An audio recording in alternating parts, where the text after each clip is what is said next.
Remember is that when they I said think it's time for this? the Pelicans to relocate. I think a city like Seattle, a city like Las Vegas is more deserving of a team, of a basketball team, because I play. Relocate? More deserving? See, that was your problem, my brother. You played in New Orleans, but you didn't become one with New Orleans. You never got to know New Orleans. You just collected a check in New Orleans. Well, we got you, though. Yeah.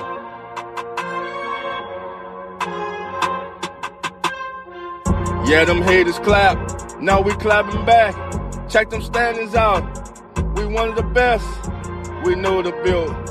We know the strong. We 504. We prove you wrong. From worst to first. Just watch us work.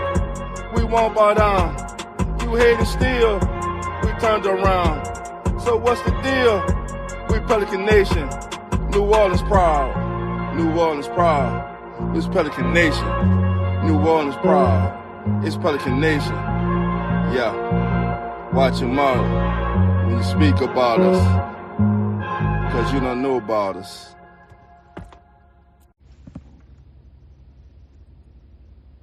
Remember is that when they I said think it's time for this? the Pelicans to relocate. I think a city like Seattle, a city like Las Vegas is more deserving of a team, of a basketball team, because I play. Relocate? More deserving? See, that was your problem, my brother. You played in New Orleans, but you didn't become one with New Orleans. You never got to know New Orleans. You just collected a check in New Orleans. Well, we got you, though.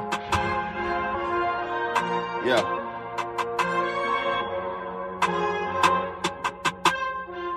Yeah, them haters clap. Now we clapping back. Check them standings out. We one of the best. We know the build. We know the strong. We 504. We prove you wrong. From worst to first. Just watch us work. We won't bow down. You hating still. We turned around. So what's the deal? We Pelican Nation. New Orleans proud. New Orleans proud. It's Pelican Nation. New Orleans proud. It's Pelican Nation. Yeah. Watch your mouth when you speak about us. Because you don't know about us.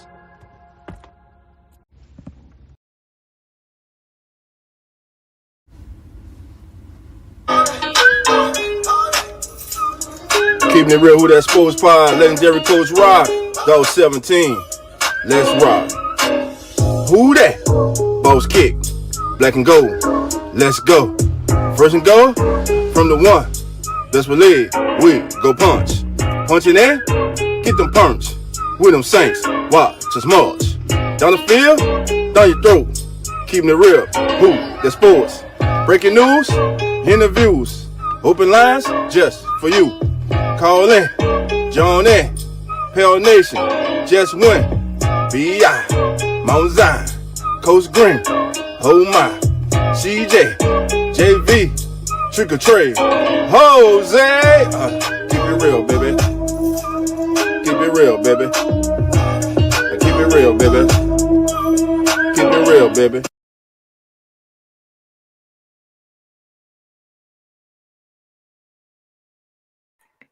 Keeping it real, family. Who that nation? How you doing? Come on in. It's your boy, Dog 17. And want to welcome everybody to the Aftermath. Tonight, family, we have a special guest coming through. You know him. You've heard of him. He's the author, the Amazon award-winning author. He's the man who knows everything about J-Bo. He's the man that knows stats that you don't know to show you that Jameis Winston is indeed a very talented quarterback. So with no further ado, please, everyone, let's welcome in the one and only Mr. Jameis 101. Jameis 101, how you doing? How you doing, brother? Can you hear me good? I can hear, man. I can hear you perfect, my brother. Thank you for joining us this evening, my brother. My pleasure. My pleasure. It's been a long time coming. It's been a long time coming, man. Hey, we getting it done. We got it done. That's all that matters, man. And again, man, I want to thank you again for taking time out your busy schedule to join us, man. It's a pleasure to have you, man. And hey, I'm looking forward to it. Coach is looking forward to it, and the family's looking forward to it, man. And we're gonna have some fun tonight, man. It's not like every other podcast you've been on. It's kind of it's kind of like that backyard barbecue, man. So that we're gonna have some fun. We're gonna touch on some things, man, and get my co-host is coming in, popping in, the one and only legendary. There he is, Coach Rock. What's going on, guys? How you doing, Coach? Good. All right, man. Everybody in the chat. Uncle Jerry, how you doing? Come on in. Barbara, how you doing? Come on in. All right, who else we? Number one Saints fan, how you doing? Come on in. Yeah, we here, baby. Listen, fam, there's 19 of us here. I ask that you please hit that like bell. Please subscribe if it's your first time here. And I ask everyone, please, to share the show on your social media platform. With that being stated, let's have some fun. L Dub, how you doing? Dana, how you doing? The one and only A. Jameis, 101. I know you know this, man. The hardest working man on pod. The one and only Hoodie Jew. Hoodie, how you doing? Come on in. All right, man. So Jameis, 101, man. Give us a little background, man. My first question, my brother, is how'd you even what made you want to write about Jameis? What made you start to follow Jameis' career? I mean, really, I'm a big fan of quarterback play, right? So I've been studying quarterback play and kind of researching quarterbacks and crunching numbers for decades. And I like to pick up on quarterbacks as quick as possible. So I wasn't up on Jameis much in high school. And then it was his first game, Florida State Pitt. My son and I watched that. And that was when I was like, okay, this kid's something special. I need to keep an eye on him. I need to start, keeping track of how he compares to people from the past, stuff like that. Right. And like I've said many times, like most phenom quarterbacks, they flame out pretty quick. Like it's very, very rare for even like a top 10, high school quarterback to make it to the NFL. Most of them flame out in college. So Jameis being, the number one high school quarterback, the Elite 11 MVP, the youngest Heisman winner ever at the time, a number one overall pick. Like that doesn't happen. There's not phenoms in the NFL usually. There's tons of phenoms in the NBA. Like the NBA is loaded with phenoms, but the NFL, especially at the quarterback position, it just doesn't happen very often at all. Okay. So when you saw him, like you said, you saw him, you watched him, he's a phenom, you felt like, hey, this kid is special. So how was it when you first were able to meet Jameis? Well, I usually never talk about personal stuff like that. Okay. My bad. No problem. But no problem. So as we talk about, let's talk about his stats then, because a lot of people, of course, what they're stuck on that one season, and all they want to talk about is 30 INTs, but they comfortably, I'll just say it like that, overlook over 5,000 yards and 33 touchdowns. And it's like they just want to put this kid in a box from just this one season. So what was your thought about that?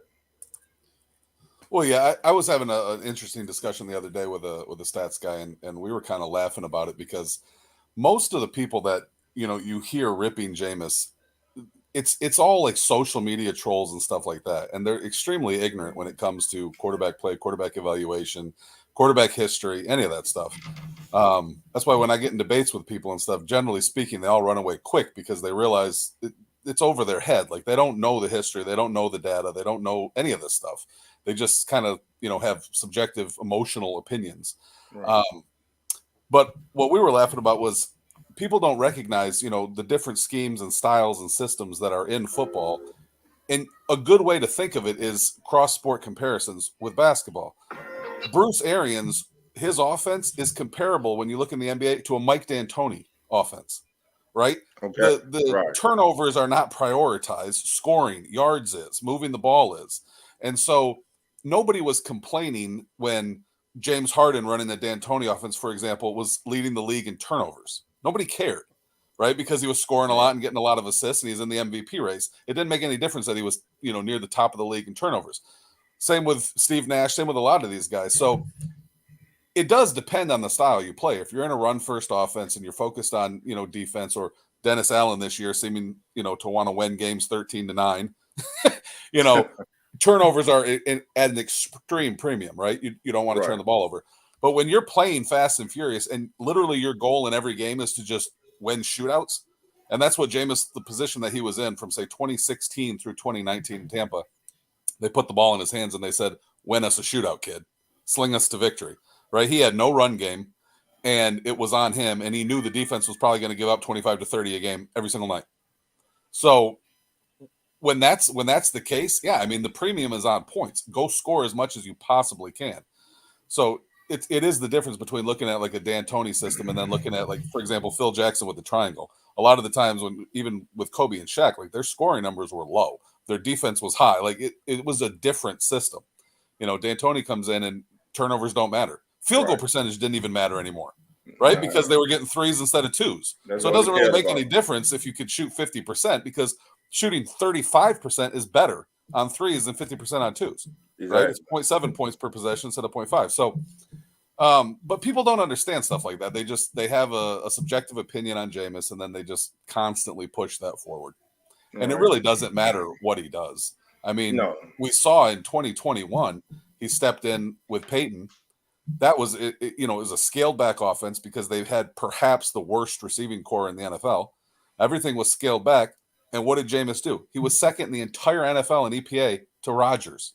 He was top 4 in total QBR, top 4 in raw QBR, led the entire NFL in touchdown percentage. Like, these are all the metrics that won Aaron Rodgers the MVP that year. And Jameis was elite in all of them.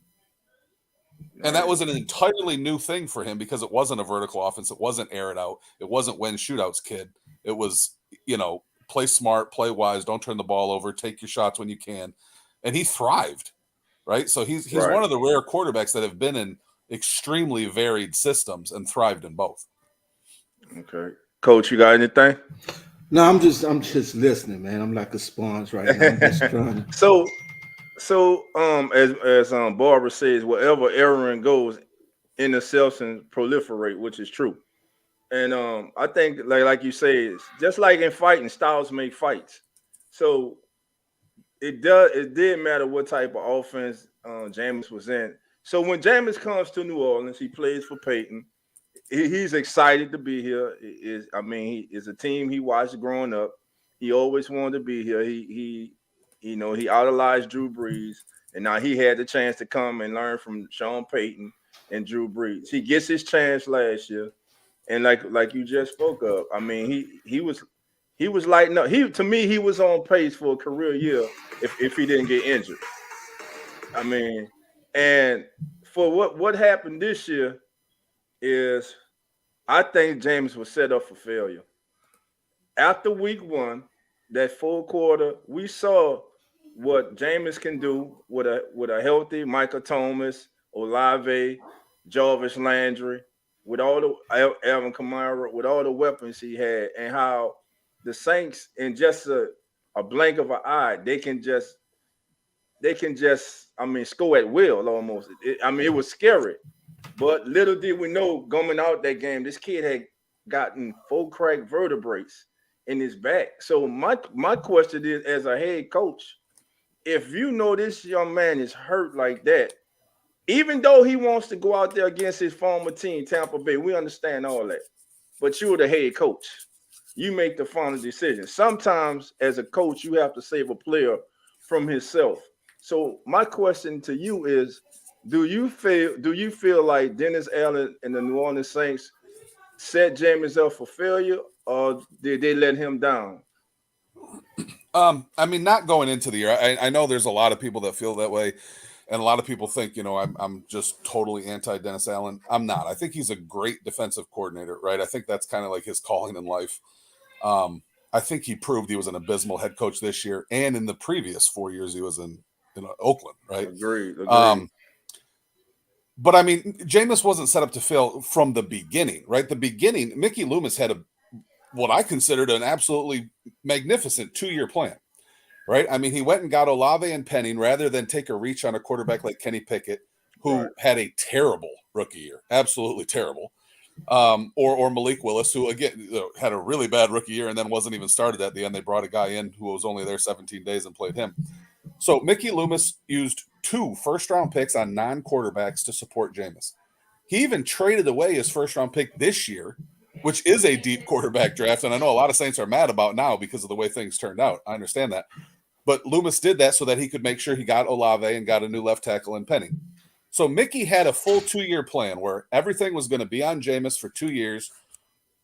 Prove that you're the man, that you're the guy to succeed Drew Brees, and then we'll go from there. So he was told that he was the man to replace Drew Brees. Yeah. I mean, that was the full plan. That was Mickey's plan, and I loved it, and it made sense. And Dennis Allen, I mean, yes, people will say, well, he wanted Deshaun. Okay, fine, but that's not an insult. Deshaun was considered an elite, top 5 talent at the quarterback position. It's not an insult. It's not a big deal. It's kind of like, the one guy the Bucs moved off Jameis for was Brady. Like, that's not an insult either, right? And Arians even came out, recently and admitted, like back then when it was happening in 2019, Arians floated out into the media that, they had to look behind door number 2 and door number 3, and that, there were multiple other options other than Jameis. He even mentioned Teddy Bridgewater, and the media picked up on that. And I put it out right away. I said, Bruce is lying. I absolutely know. I know where all this is going. It's a negotiation ploy. It's nonsense. And some of the media said, no, Bruce doesn't lie. I said, of course he does. He's a coach. What are you talking about? They want Jameis as cheap as possible if Brady doesn't come back. I mean, if Brady doesn't choose them over the Chargers. So Arians came out recently and admitted it was all nonsense. It was all a smokescreen. That it was only Brady or Jameis, that they weren't moving off Jameis for anybody other than Tom Brady. So, and Mickey had everything built perfectly for a 2-year thing with Jameis to see what happened. And Dennis, yes, he wanted Deshaun. He wanted his own dude. He didn't want to be in Sean Payton's shadow, all that stuff. But going into the season, Jameis was the man, right? Okay. Jameis didn't get most of the QB1 reps throughout camp or preseason because he was still rehabbing the ACL. And he also was dealing with another smaller injury. So Andy was getting those reps with the receivers. Okay. But Jameis was Dennis's guy. Dennis started in week 1. And, of course, Jameis led the largest fourth-quarter comeback in Saints history, right? Correct. With a 111 passer rating and a perfect 158.3 passer rating in the fourth quarter. Yeah, 213 yards of offense in the fourth, all of them on Jameis's arm. Not a single yard came from Kamara or any of the running backs or anything. Right. So Dennis, Dennis was fully on board with that. The issue was, of course, Jameis broke his back, right? 4 vertebrae. Right. At that point, Dennis knows the season's like, what are we doing? Obviously, this kid is not going to start all year long. You can't play all year with 4 broken vertebrae. No. Right? So in Dennis's mind, this isn't facts, but I can just picture, he's freaking out, right? The guy was 8-28 in Oakland. He was an abject disaster in Oakland and was fired, just 4 games in with Derek Carr, who he didn't win a single game with. Carr was 0-4 with him. And now this is Dennis's first real shot at being a head coach again. And his QB1, the guy that his GM built a 2-year plan around, is basically done. You're not playing through the year with 4 broken vertebrae. So Dennis puts him out there in week 2. And yeah, I think that in and of itself was kind of setting Jameis up to fail. But at the same time, Jameis really did want to play that game. He pushed to play that game. So part of it's on him, and he's even acknowledged that. Right, he did. I do agree with you. Dennis should have, been the adult in the room, been the coach, and said, no, you're not playing. Right. Because had he done that, Jameis, 6 weeks from then, he could have came back. And the season still could have definitely been saved. But Dennis let him play. That's on both of them. The big issue that I have, and Loomis knows this, everybody in the organization knows this, the biggest issue that I have is that in the third quarter of that game, Jameis ruptured his peroneal tendon. And Dennis gave him a shot and sent him back out on the field. Wow. That's insane. Like, you're talking about your QB1 with 4 broken vertebrae in his back, and then on top of that, he ruptures his tendon, and you don't put the backup in then? That's nuts. That's absolutely nuts. So he put him back in that game. That's when the 3 interceptions happened was after. So Jameis, I mean, honestly, Jameis had 0 interceptions all year long, 0 turnovers until he had both a broken back and a ruptured peroneal tendon. So he puts him back in that game. It ends bad. They lose. How in the world do you start him the next week knowing that he has both a broken back and a ruptured tendon? That's where I was about to go. Yeah, knowing that there's no way he can just keep playing every game with those injuries the rest of the year. So the choice for Dennis is either we put him on IR or at least we sit him down, right, for basically 10 weeks. It's like an 8 to 10 week injury. We set him down for 10 weeks and we see what happens. Or we throw this kid out against a tough Carolina defense. And Carolina's defense is no joke, right? We throw him out against a tough Carolina defense knowing he cannot play the full year. Knowing that we have to turn to Dalton at some point. Right. Knowing that the next games after Carolina are against the Minnesota defense that's terrible and getting shredded. A Seattle defense that at that time was on pace to be the worst defense in the history of football. And so Dennis Allen decided, I'm going to put Jameis out there against the best defense we play in the next 3 or 4 weeks, knowing he's not going to be able to play all these games. Okay. And then we're going to turn to Dalton against the easier defenses.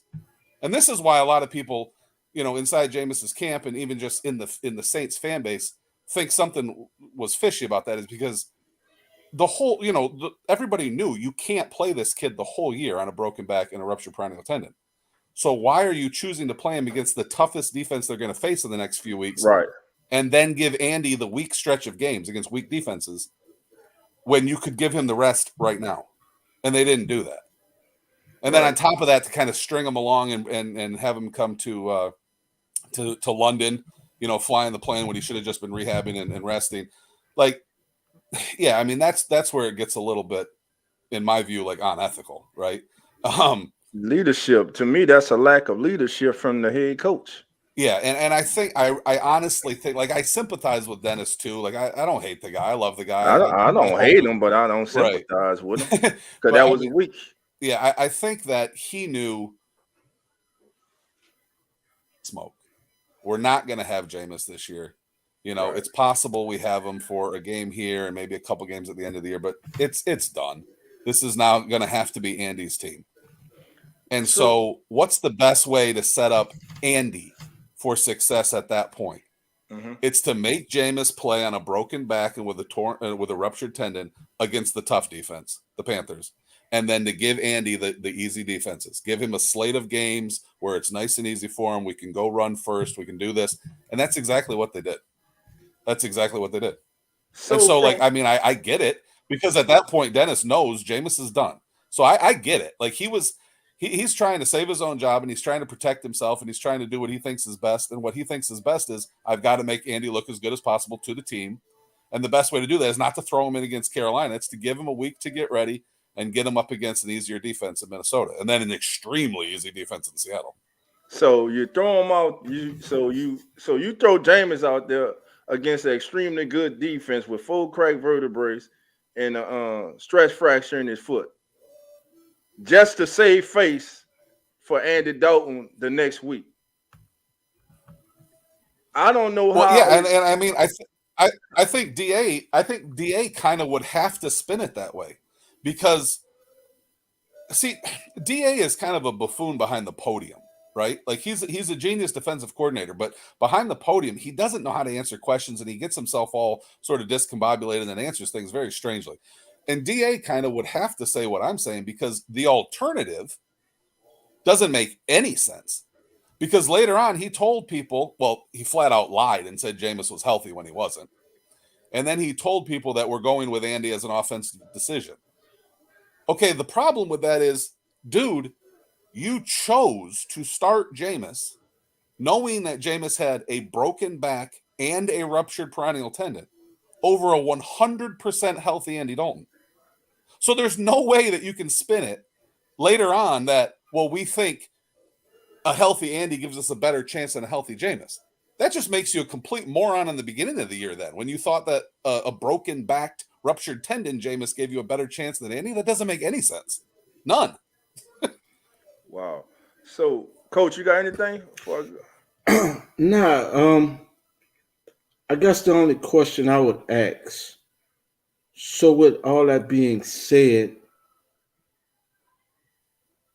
why are they moving on from him without saying, okay, well, let's let him recover this year, and then we'll bring him back next year. Hopefully he's healthy, and, give him another shot instead of just totally annihilating him this year. And moving forward to next year, they just totally have moved away from him totally now. Well, I mean, he's still under contract, so, like, never say never, right? Okay. They could have released him, right? They could have, when DA decided we're just riding Andy the rest of the entire year, right? And I know there were people calling for Jameis to start versus the Raiders and stuff like that. I always said Falcons game, right? Give him the full recovery period on the tendon, and the Falcons game is when he could play. Well, they were coming off the bye. That made sense. But when DA decided at that point we're just going to ride DA for the rest of the year, they could have released Jameis. And I think they know full well he would have been claimed by the Titans. He would have been claimed by the Dolphins. He would have been, there's teams that would have claimed him that were in the playoff race. The Titans probably would have won the claim because I think they had the earliest claim waiver. And obviously they prefer him over a guy like Josh Dobbs that they brought off a practice squad. And Jameis would have had a chance to throw the Titans into the playoffs that final game of the year against the Jags. Had the Titans not claimed him, Jameis would have got that playoff game probably with the Dolphins, right? So that would have made DA look terrible too, though. You're not gonna lie about Jameis and say that he's healthy when he's not, but we're just going with Andy, and then give Jameis a chance to go throw a team into the playoffs. Because if he does it, you look insane. The fan base is like, imagine had that happened, right? Imagine had the Saints released Jameis, he signed with the Titans, and they won that game against the Jags. And the Titans are in the playoffs with Jameis starting, and the Saints are sitting at home.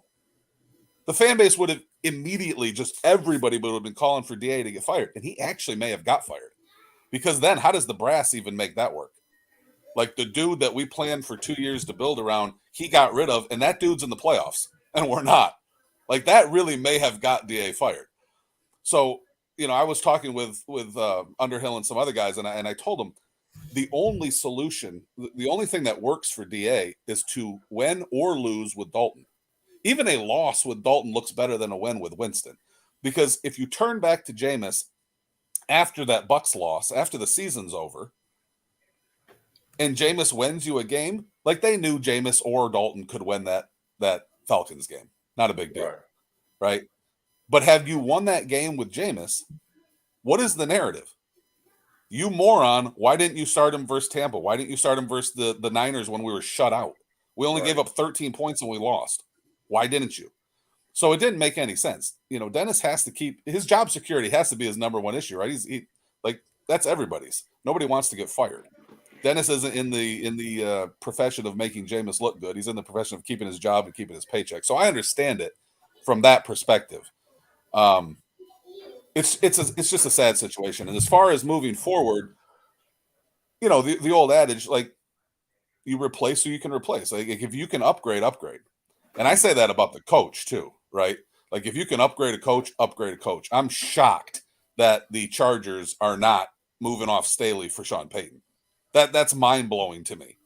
Like, to me, Sean Payton should be a Charger. Like, it doesn't make any sense that they're sticking with a kid that blew a 27-0 lead, a week ago as the coach when you can get Sean Payton.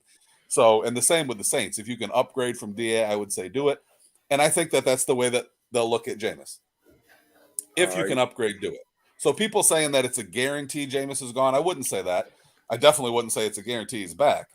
But, I mean, if in DA's mind, let's say in DA's mind, it's Derek Carr 1, Jimmy Garoppolo 2, Jameis as the fallback 3. Well, if they can't get Garoppolo and they can't get Carr, there you go. So I'm kind of hoping he's out of New Orleans, but, I don't know. I don't know. So from everything you were saying the door is not shut on him returning as the Saints quarterback next season. Well, I mean, I've been told for a fact that Jameis still has serious multiple backers in the front office, and that throughout this entire season, there were people in the front office that did not agree at all with how Dennis Allen handled things. That didn't agree with how Dennis handled the injury. That didn't agree with how Dennis lied to the media. That didn't agree with Dennis starting Andy the rest of the way. And yet, and still they bring Dennis Allen back. Well, Dennis was promised that he had full roster control over the offense and the defense. So, unlike in Tampa, in some other places where the owner may meddle, it's not Tampa where owner meddles, but GM. But unlike in some places where the owner may meddle or the general manager may meddle, that's not what happens in New Orleans. Dennis was given full authority, and so he had full authority.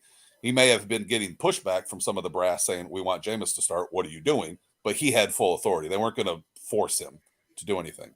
Now, the question becomes what happens this offseason, right? I mean, we all know that in a draft, the general manager ultimately makes the call.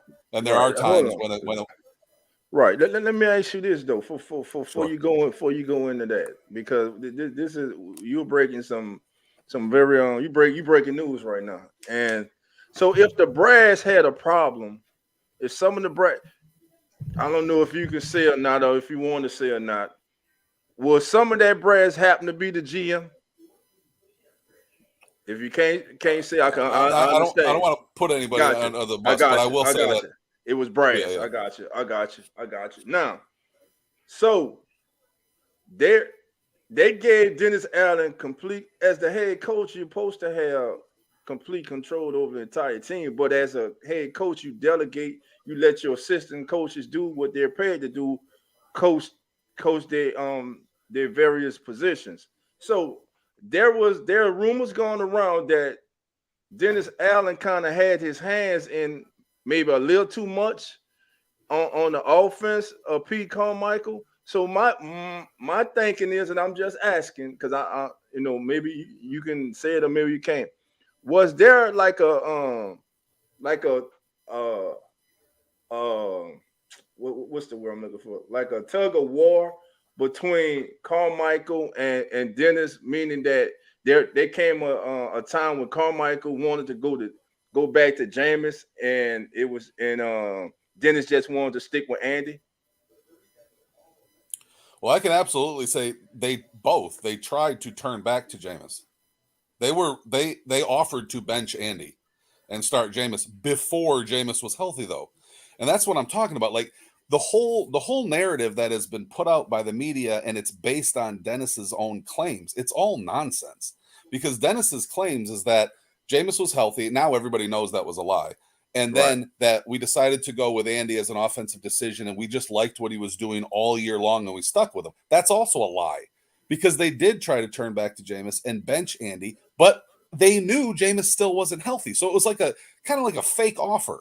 Like, okay. I mean, imagine you got an employee and they're home with COVID, and then you give them a 2 week off, and you come back to them 2 days later and say, hey, you want to come into work today? If you do, we'll be happy. And they're like, I can't, And so, no, Dennis, that's what I mean. Like the narrative that Dennis believes in Andy or believes in Andy more than Jameis is total nonsense, because he started we know he started Jameis with a broken back and ruptured tendon over a perfectly healthy Dalton. He started Jameis a second game, that was the first game actually, with the broken back over a perfectly healthy Dalton. And then he tried to turn back to Jameis again over a perfectly healthy Dalton, but when Jameis was still hurt. And then when Jameis really was healthy enough to play, he didn't turn back to him because the season's over. So the whole thing is sort of like, I'm trying to save my job. I'm trying to make all these decisions to make me look best. And, I mean, it's hard to say like that's not what a coach should do, right? I mean, like you want to say a coach should always have the best interest of the team at heart, but that's just not realistic. Like these are human beings. They have jobs, they have families, they don't want to get fired. Like I think it's sort of obvious that every coach has his interests at heart above his team. Right. Like, so, I mean, maybe there's coaches that don't. Maybe Belichick doesn't because he's so secure. Maybe Andy Reid doesn't because he's so secure in his job security. But like Dennis Allen's not that guy, right? I mean, he could get fired. So that's why I sort of sympathize with him. I don't Yeah. sympathize Well, yeah, I do because agree with that. why put him in that?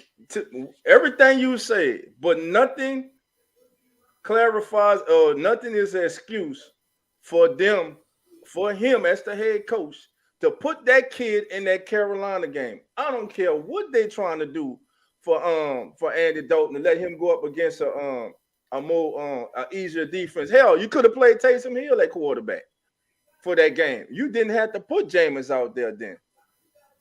So to me, Well, that you bring up a good point with Taysom, because I agree with you. Both with the Panther game, right, Taysom could have handled that, and also with that Browns game, right? Like that was right. a classic. Go ahead and start Taysom game, and they turned more to him in the second half.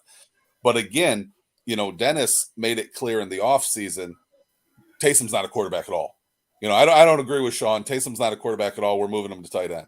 And so there's a lot of this. I want to be my own man. I want to make my own legacy. I don't want to be in Sean's shadow thing that I think is playing out. A lot of ego that's involved, and just a lot of fear. I think Dennis coached scared this year. I think he realized when Jameis broke his back week 1, crap, the year's done. How do I make this work so I don't get fired? Like, I seriously think that was his mindset right then. He got the report. Jameis has 4 broken vertebrae in his back, and I think his mind immediately went to, holy crap, how do I save my job? Because this year isn't going to go the way I thought it was. And he put Jameis out versus Tampa in week 2, knowing that Jameis wasn't going to be able to play the whole year. Tampa had just crushed Dak the week before, right? Held the Cowboys to 3 points and broke Dak's hand, I think it was. Right. Like, what are you doing putting Jameis with a broken back out against them? But he did, and Jameis himself has said he wanted to. Fine. But then the next week again with the ruptured tendon on top of it, like, I think DA immediately, right from week 1, was into jobs, preserving his job security mode. I don't think it was about winning as many games as possible. No, I think it was about not getting fired. And that's grounds for to be fired right there as a head coach. Well, yeah, I mean, to me, like, DA's resume is terrible, right? I mean, they have the worst record in their franchise for since 2015.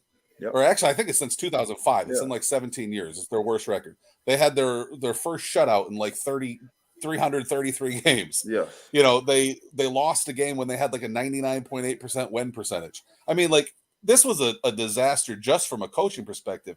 But then to think that Dennis Allen basically himself ruined Mickey Loomis's 2-year plan in the 7th quarter of the season. Because it's not Dennis's fault that Jameis broke his back in week 1. That's not Dennis's fault. He should have been placed on IR right then. He should have been given the 6 to 10 weeks to rest. The season still could have been saved. But Dennis chose to play him week 2, and then he ruptured his tendon, and Dennis chose to play him again on that, and that ruined the season. So 7 quarters into the season, when Jameis ruptured his tendon, that was the season. That was it. And then they put Dalton in, and they dink around and dunk around. And, today Ben Baldwin comes out with his stats on garbage time, and it blew my mind. I knew Andy was putting up garbage time numbers, but even I didn't know to what extent. And Ben put us up 70.6% of Dalton's EPA earned this year was in garbage time. That's unheard of. Well, I mean, basically that means Dalton's stats this year, they're a total joke. They're a joke. And DA was tricked by them? Like, what? Man, it's crazy, man. So now, in which you saying that, now I got a problem with Mickey Loomis as the GM. Because I'm sure they ran everything about him. You the GM. There's no way you don't know what's going on with your starting quarterback. And if you know your head coach is trying to run that kid out there, like injured, like he is severely injured, not just injured, severely injured and limited, I got a problem with Mickey Loomis for letting DA do that. Yeah, I mean, Mickey, he had a really good 2-year plan, and he had promised Dennis that Dennis would have full control over the roster. So, like, I get him not putting his foot down and calling the shots. Like Sean, Sean did the same thing, sort of, that a lot of people in Jameis's camp really don't think was fair, is that Sean knew Jameis was the dude in 2021. And yet, rather than give him all preseason reps, all camp reps, and really let him come into the season, at his peak, he split the reps throughout all of camp and preseason with Taysom, which was goofy. But Sean had promised Taysom that he would get that shot, and he kept his word. So, like, I'm not going to crush Mickey Loomis for keeping his word to Dennis that he'd give him full roster control. But yeah, I mean, now going into the offseason, knowing that, I am a little disappointed that Dennis is retained. And I'm interested to see what sort of compensation they get with Peyton and whether it's more geared around 2023 picks or 2024. Because if I'm Loomis, I don't believe in Dennis Allen. I don't believe he's the long-term answer.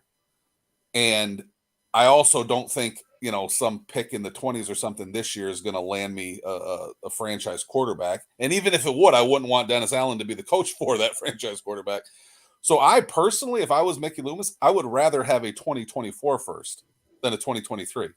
And if Dennis fails this year, throw him out, bring a brand new head coach in, and use that pick that you got from Peyton plus your first rounder of your own. Trade up and get your guy if Jameis doesn't have a good year, if he's gone and Jimmy Garoppolo fails or Derek Carr fails. But that's what I would do. That's my next question for you. Derek Carr and Jimmy Garoppolo and Jameis Winston. Are those two quarterbacks better than Jameis Winston? No, not close. And the metrics all bear that out. I've actually done a lot of tweeting on Carr and Garoppolo. Jimmy made his name basically off what he does in RPOs, which is something Jameis has barely never been able to run in his whole career because he's always been in the vertical offense and asked to sling, right? Jimmy's made his name off what he does in RPOs and in play action. And so I put a tweet out, and this was probably a few months ago, but just comparing Jameis and Jimmy, their entire careers in RPOs and play action, Jameis blows him away. Like, it's not remotely close. Jameis dusts him completely. But Jameis has very rarely been able to throw in play action because they could never run the ball in Tampa from 2016 to 2019. And even in 2021 in NOLA, they didn't run the ball very effectively. Whereas Jimmy has this dominant run game behind him. And RPO is the same thing. Honestly, Jameis is actually even better than Jalen Hurts in both of those, which is shocking, right? Because Jalen Hurts he's like actually legit. Like he's Jimmy if Jimmy was good. Like he's legit, and Jameis blows Jalen Hurts away.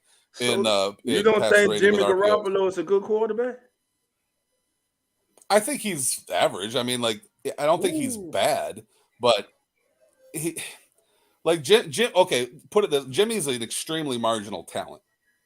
He doesn't have anywhere remotely close to elite arm talent. He doesn't even have plus arm talent. He's an extremely marginal talent. He's not very athletic. He doesn't have a very good arm. He can process relatively okay, but even his first read stuff, if you look at metrics between him and Jameis on first read stuff, Jameis bests him. So Jimmy was drafted into New England. Mm-hmm. He got a few games with Belichick and a really good Patriots team.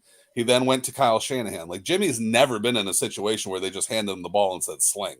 Like, that's never been his thing. And now if Dennis wants to go run first, I don't know how you're going to do that, really. I mean, the team doesn't run that effectively. Kamara's probably going to be suspended 46 games. No, if Dennis wants to go run first, more than that. If Dennis wants to go run first and run a lot of short stuff, I mean, Jimmy can work, sure. Right. But no, I mean, if you give Jimmy and Jameis a ball and you say, go throw 40 times and see what happens, no, I'm taking Jameis 100% of the time. Right. But as an overall quarterback, you think Jameis is head and above Jimmy Garoppolo and Derek Carr? I don't think there's a system on earth that Jameis wouldn't be better in than Garoppolo. I think Garoppolo in Shanahan's system can be better than Jameis in, for example, Dirk Cutter's system. But I think if you put Jameis and Jimmy both in Shanahan's system, Jameis does them. If you put Jameis and Jimmy both in Cutter's system, Jameis does them. If you put Jameis and Jimmy in any system together, Jameis does them. Gotcha. And with Derek Carr, again, like I've done a lot of tweeting on Carr, Jameis has a higher career total QBR. His yards per attempt, yards per completion blows Carr away. Like, in the same way, I'll take Derek Carr over Jimmy Garoppolo any day. Gotcha. But in the same way, Derek Carr, he's a better talent than Garoppolo, but he's like his talent. I don't think there's a scout on earth that would say Derek Carr is as talented as Jameis. Like, he's not. I don't think anybody would think that, right? He's simply not. He's healthier. He's been healthier the last few years, but he's not as talented, right? And so, to me, if you're a coach, you want the best talents that you can get at every position. And if you're the type of coach that says, I need a quarterback that's less talented to make my system work, like, you got issues. Like, what's wrong with you? Okay. Well, Jameis, we got our first family member coming on to ask this one question. God of creation, you there? Yeah, I'm here. You're live with Jameis 101. Yo, how you doing? What's up? Man, so I guess my first question, my question would be like, you said that, some of the decisions DA made sense because he's trying to save his job, right? Yeah. I feel like regardless of how he did, he would have kept his job. So therefore, I think running Jameis, if he had sat Jameis down week 2, he could have probably came back mid-season, maybe around let me see. He could have came back like maybe towards the end of October, maybe mid-October. I feel like there's it would have made more sense for him to sit Jameis. Who cares about Jameis's ego? Like Jameis, like Dawes said, you gotta save players from themselves. You can't be like, oh man, you gotta be a captain, and that's what he wasn't. He needed to be like, nah, man, we need you for the long term. Go ahead, sit out this week 2, take your 6, 7, 8 weeks where to heal up, and then we continue on from there, and we probably win the division if he just made that simple decision to sit him week 2, but he didn't. Okay. I mean, I agree with you. I don't know if you have a question, but yeah, I agree with that. My question is, what I was trying to say is, how can you justify everything he did when he just could have simply just sat him out week 2? You said it made sense for him to keep Jameis on the sideline because by the time Jameis was actually healthy, Andy rolled in. Oh, Andy, the season was already over, so he might as well keep Andy in. I feel like there's a lot of things that like you said he did a lot of things to keep his job, which I don't see like how you I don't see how you come up with that when the simple thing for him to save his job would have just been send Jameis week 2. Right, but he didn't do that. That's my point. Had he made the right decision and put Jameis on IR after week 1, everything could have been different. But he didn't. And what I'm saying is, after Jameis ruptured his tendon, actually, it doesn't sound as bad. That's a longer recovery process than the back.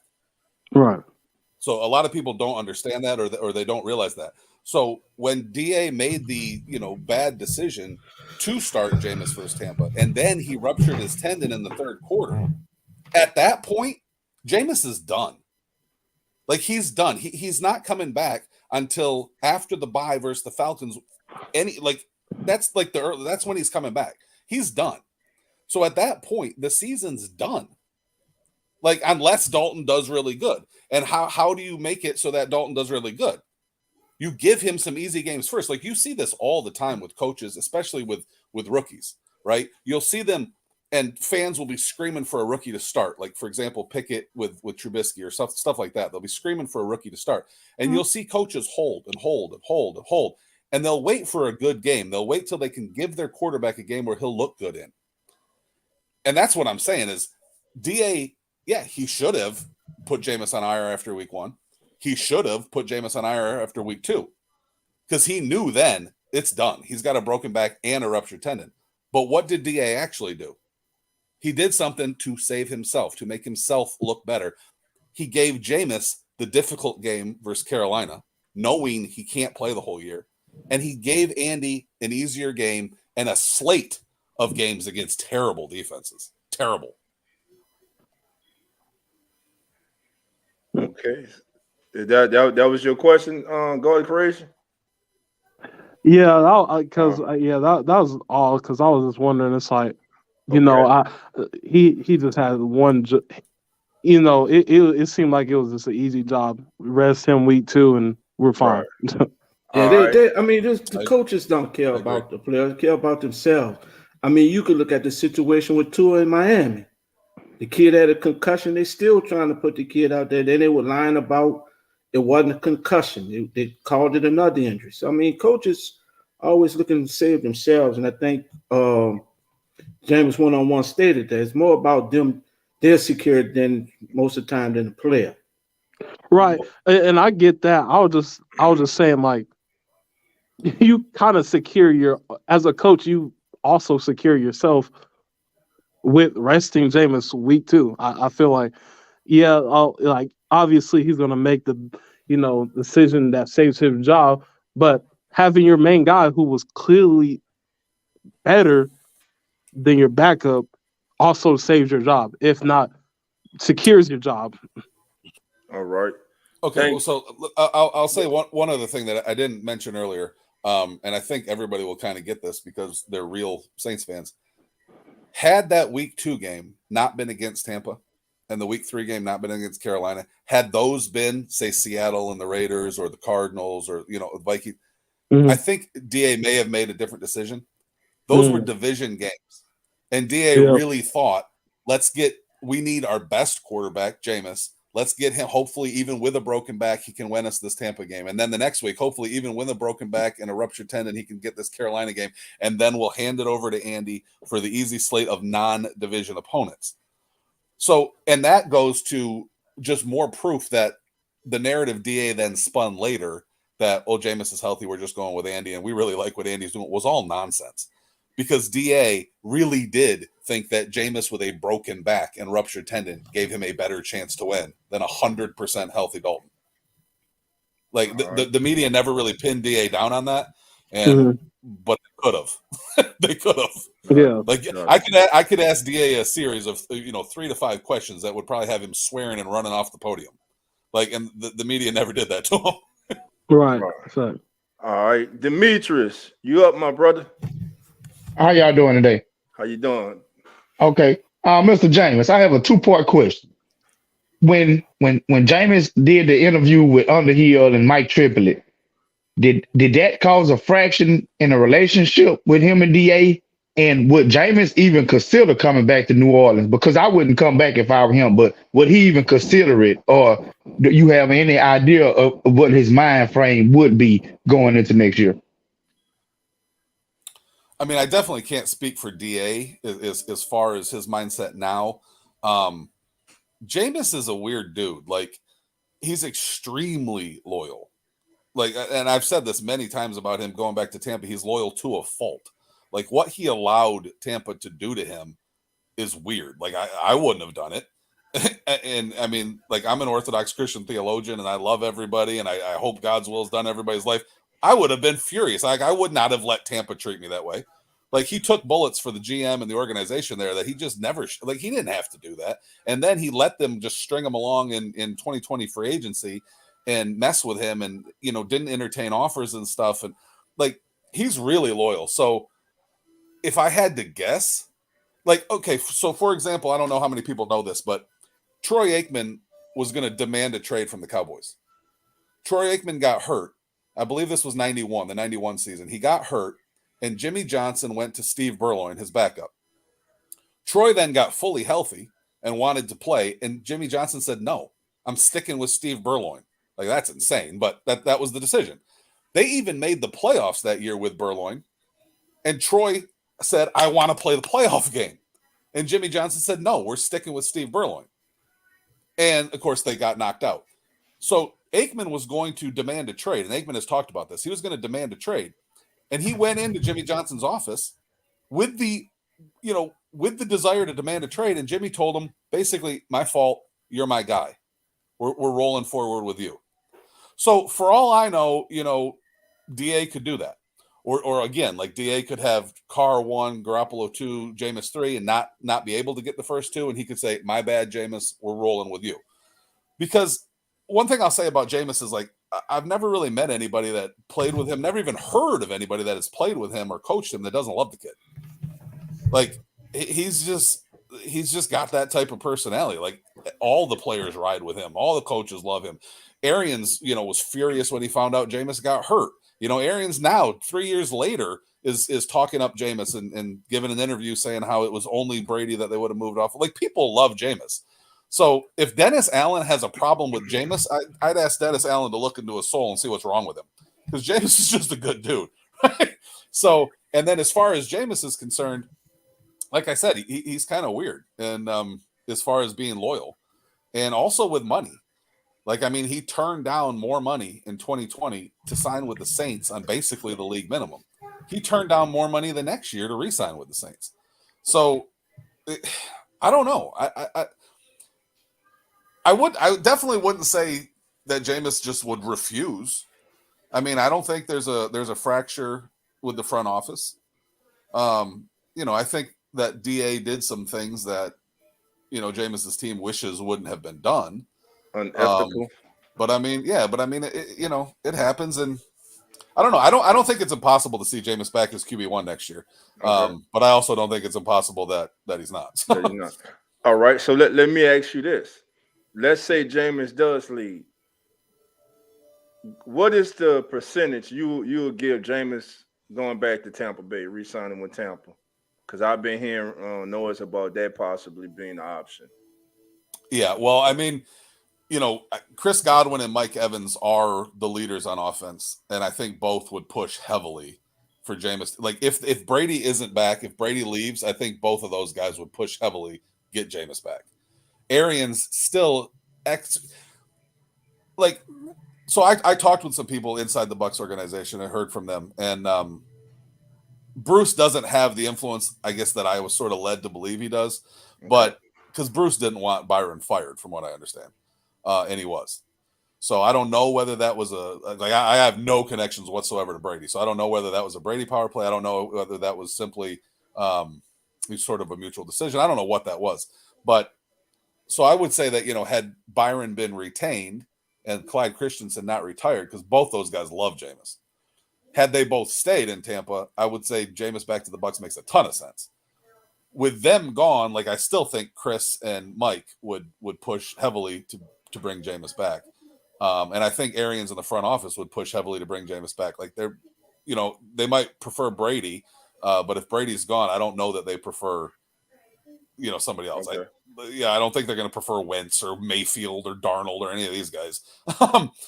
Okay. And then the other thing is, Todd Monken has been rumored to Tampa. Right. Yeah, I saw that. Todd Monken and Jameis lit it up in 2017 and 2018. Right. Like, Jameis only got to play 11 full games in 2017 because he ripped his throwing shoulder. He led the NFL in 300-yard games that year, even though he missed 5. Like, he didn't get to play in 5 full games. And he still led the NFL in 300-yard games. Had he played that full year, he would have easily won the passing crown. The next year in 2018, he was top 5 in raw QBR, and their team was terrible. Like, it's almost impossible to find a guy that's top 5 in raw QBR on a losing team. There's only been 2 quarterbacks since Jameis entered the league that have finished the season top 5 in raw QBR on a losing team. Those 2 quarterbacks are Jameis and Drew Brees. That's it. Nobody else. So Todd Monken and Jameis Winston, I mean, they've got history together and they've lit it up together. So if Tampa gets Monken, I think it's very possible. If they get, I just don't know what they're going to do. I mean, if they go Greg Roman and they try to go run first, who knows? Maybe they'll go Garoppolo. I don't know. Right. We got another family member, a.k.a. the scientist. You're live with Jameis 101.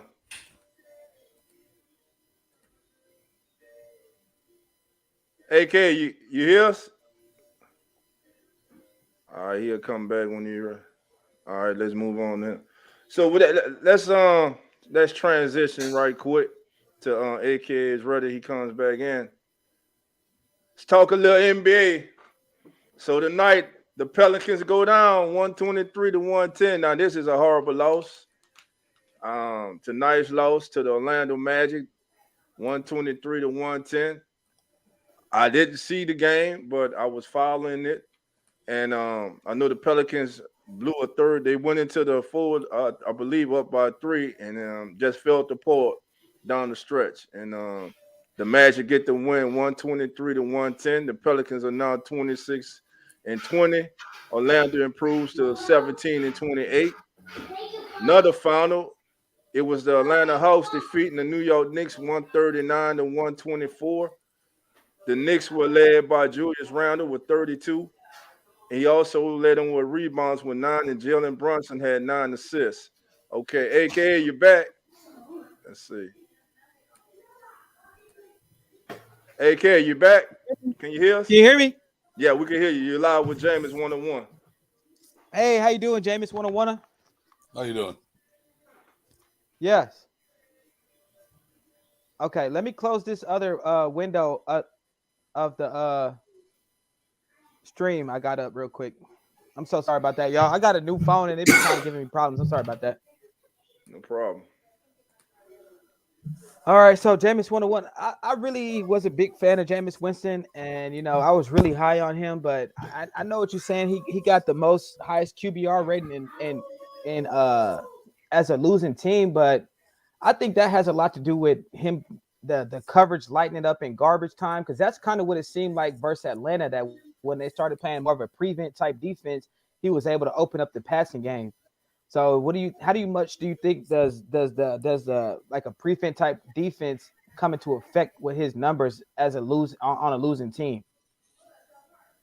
Well, the year that I was bringing up was back in Tampa, and I've tweeted out garbage time stats, and it shows Jameis was nowhere near the top of the league in garbage time stats. Dak was actually higher that year than Jameis, and nobody thought of Dak as a garbage time guy. So it's a misconception to talk about garbage time with Jameis, and when you pull up the data, it shows that Jameis's teams were never really blown out in Tampa. There's a few games, but Brady had a bigger problem scoring in Tampa and getting down than Jameis. Like Jameis's teams were always in it, and they were never out of it. And some of the games, that he even started with a pick six and whatnot or whatever. I mean, like he comes back.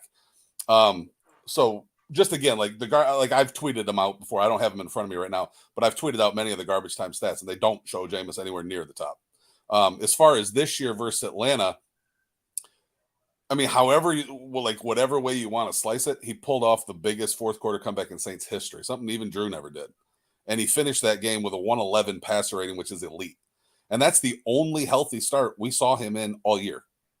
Like he got one healthy start, he won it, and he had 111 passer rating. Like, I mean, like we can talk about, how it all transpired, but like that's the facts. He was undefeated and he had 111 passer rating.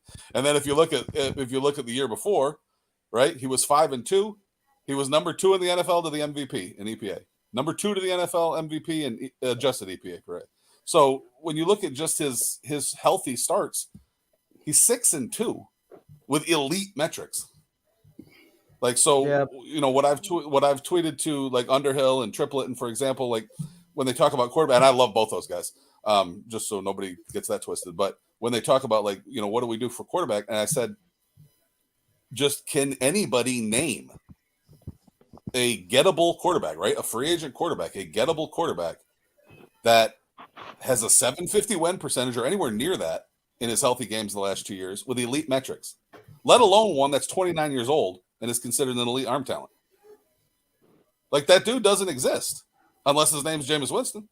Mm-hmm. So if you want to go get Carr, go for it. Like I would say trading for Carr would be stupid.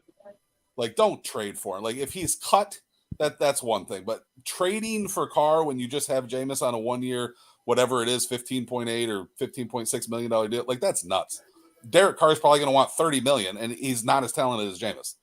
Like, you've got Jameis for 1 year at 15.6. To me, the obvious path forward would be to trade Sean for as many 2024 picks as you can get, not picks this year.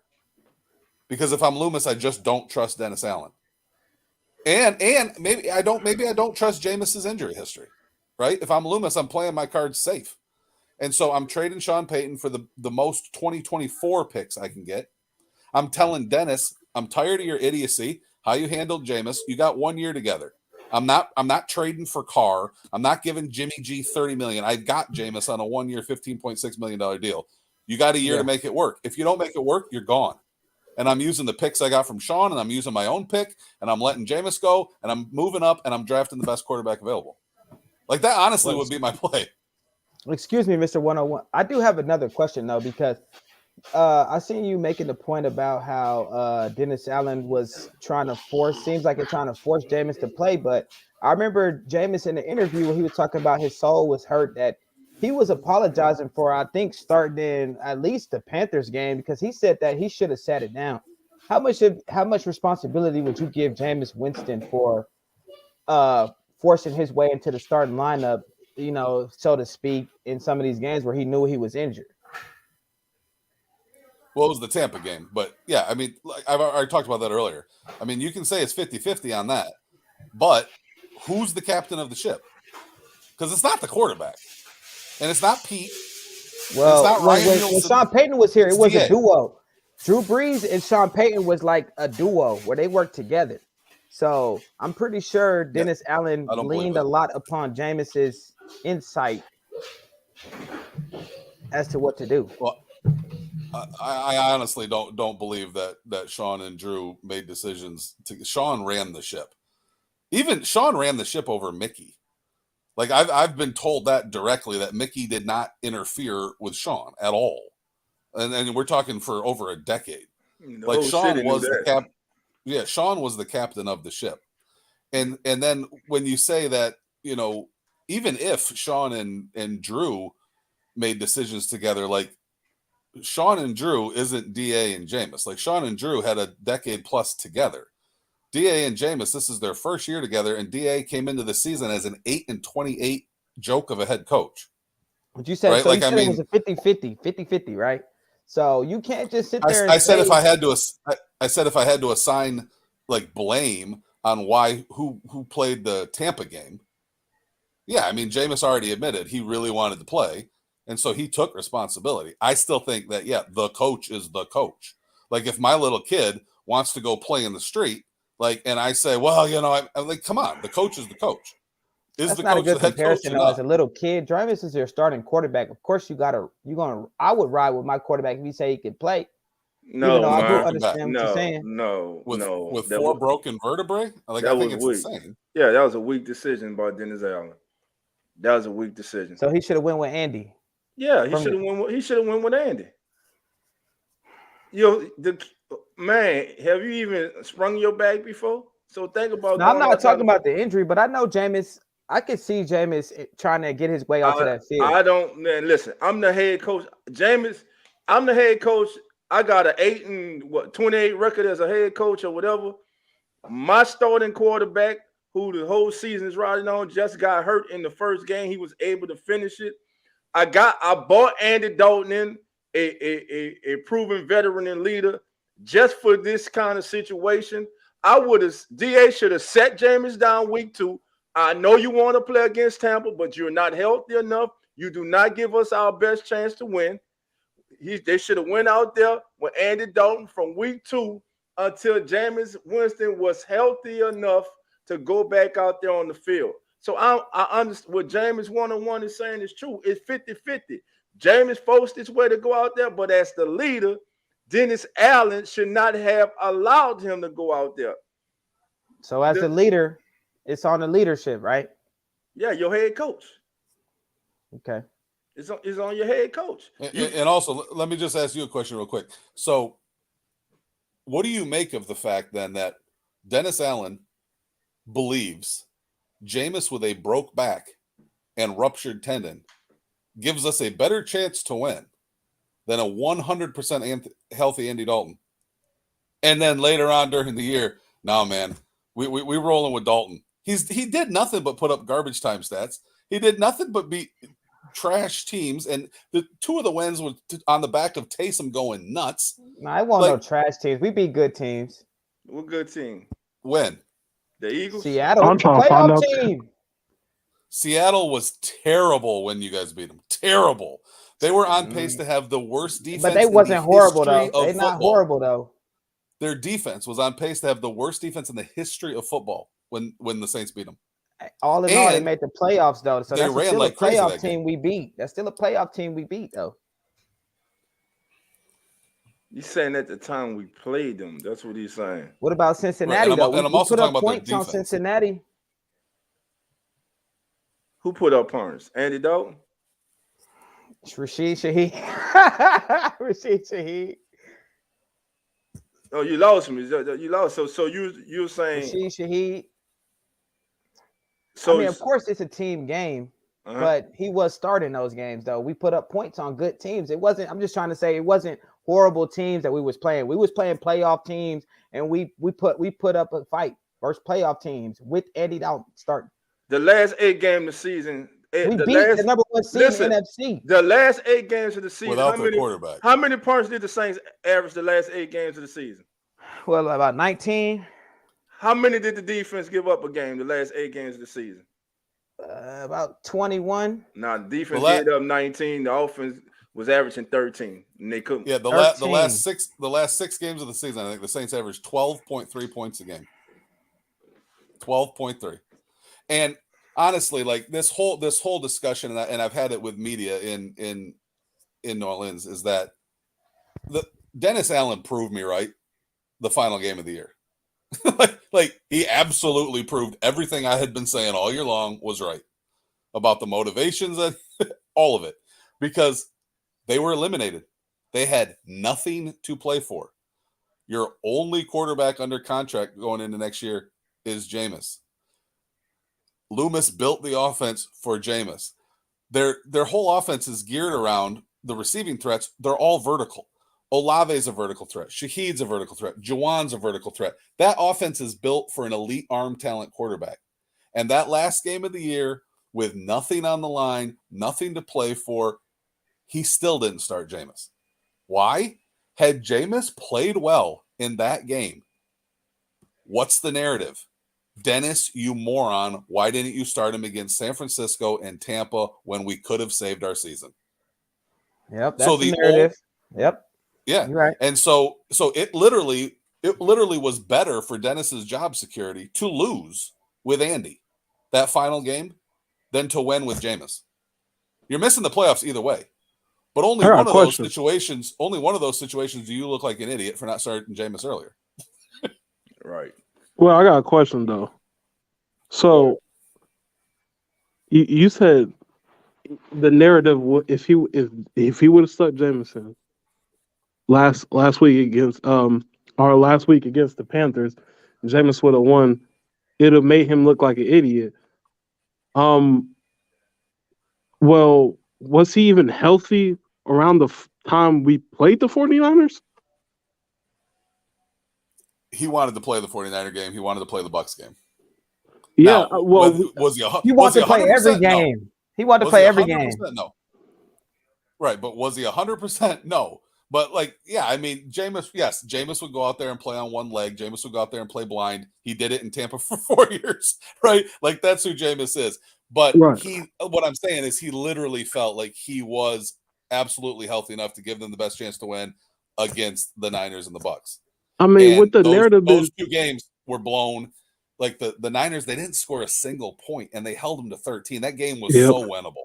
And the very next week, they had one of the biggest collapses in the last 531 games in the NFL. They're one of only 4 teams to lose in that situation, and that was the season. I mean, do you think it would? Okay, so the narrative of him now, do you think it would have been that much worse if he would have just simply started Jameis, during the 49ers week or the last week of the season? I don't think it would have been any significant difference if he would he already has a bad rap with most of the fan base in New Orleans. So I feel like there was no it wasn't a big enough it wasn't a big enough reason to be like, well, I'm just gonna hold Jameis because I don't want to look like an idiot. Well, you've been looking like an idiot for the last like 17 weeks. Like there was a lot of his decisions weren't good, and then like you even mentioned, the games we won were either off of Taysom Hill's back, or we just played against bad teams, or if we did play a good team, they were bad at the time, such as the Seahawks. They weren't good when we played them. If we had played them towards the end of the season, we would have probably lost that game. Nah, they were better during the beginning of the year. They were better during the beginning of the year. I think they was coming in there on the winning streak. Yeah, the Seahawks were good when they were good when we played them. Yes, they were good. As far defense, offensively, they were good, but the defense was worse. They had Rashad Penny. Kenneth Walker didn't start until after he played us. So no, he didn't. You're right. But he also murdered us. Yeah, he came in on the way. But the defense was better though. With after they played us, their defense wasn't good when they played us. But my thing is not even on that. It was just like I don't see no like way he could justify and be like, oh, this puts my career or job at a damper compared to, oh, well, I'm gonna just start Andy the whole time. Everybody can be mad at me. The whole fan base can be mad at me. Everybody's calling for my job. And I feel like that's the smartest decision instead of just simply, oh, well, hey, last game of the season. All right, go ahead, James. Do your thing. All right. So are you saying that? So are you saying that had he played Jameis that last game of the year and Jameis balled out and they won, that would have been better for him? Because all they needed was one more victory. And they could have won the division.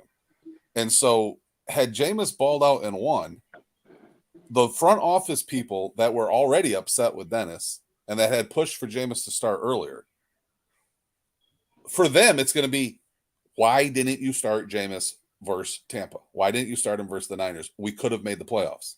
Who specifically do you mean front office? Are you talking about Mickey? No, he's not gonna mention names. I do have somebody that talks directly to Mickey.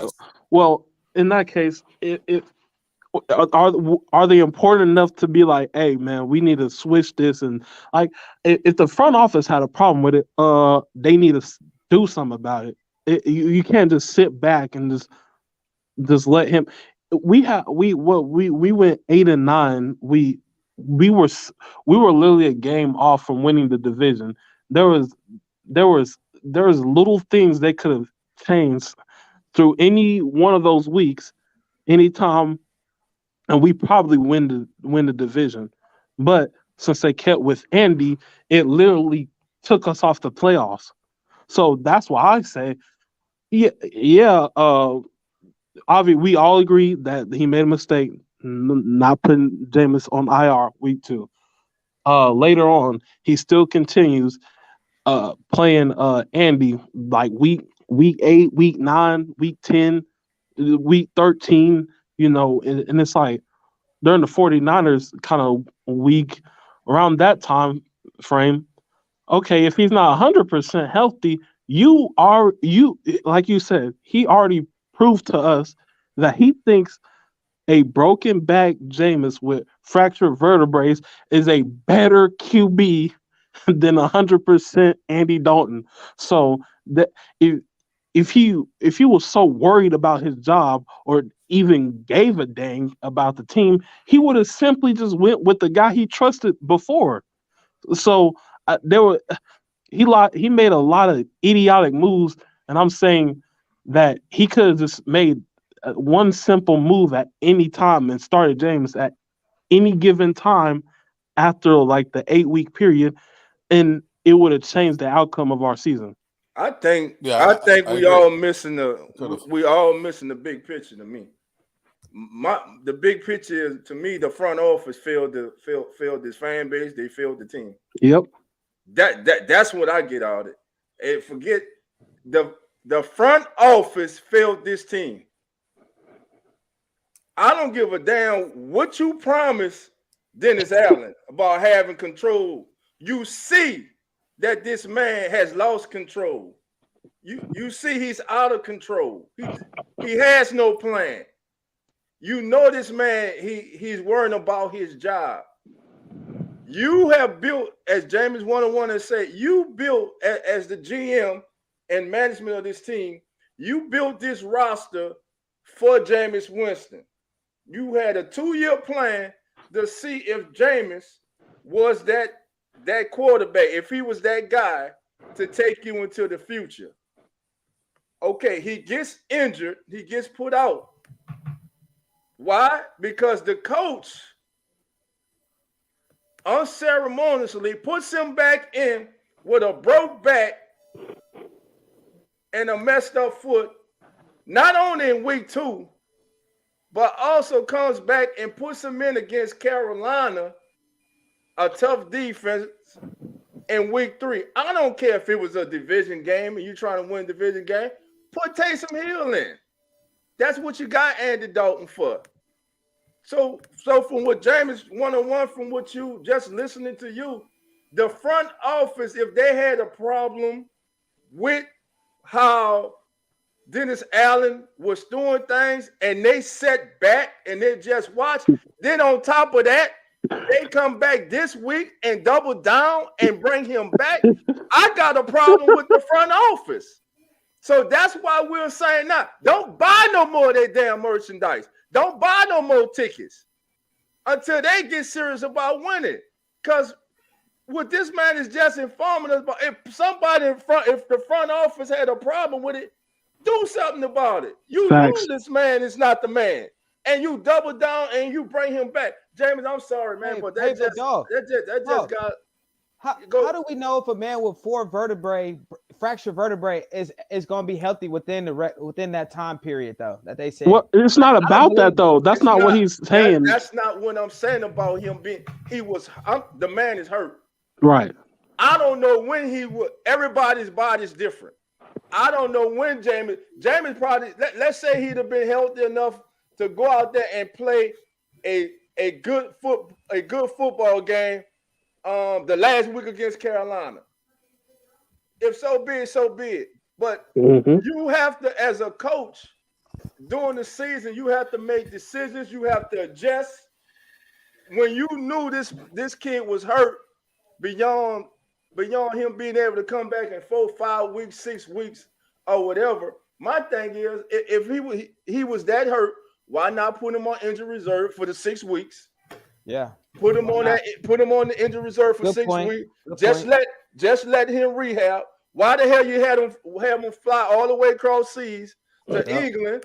Yep. I'm sure that James 101, maybe you can confirm it. I'm sure that's not good for your back and your James talked about it. He said it was flying across seas to do that. So I got a problem with the front office. Facts. And then they come back and they double down this week. First of all, Mickey Loomis said, well, we go take a week to evaluate. The season been over. To let the emotions go down.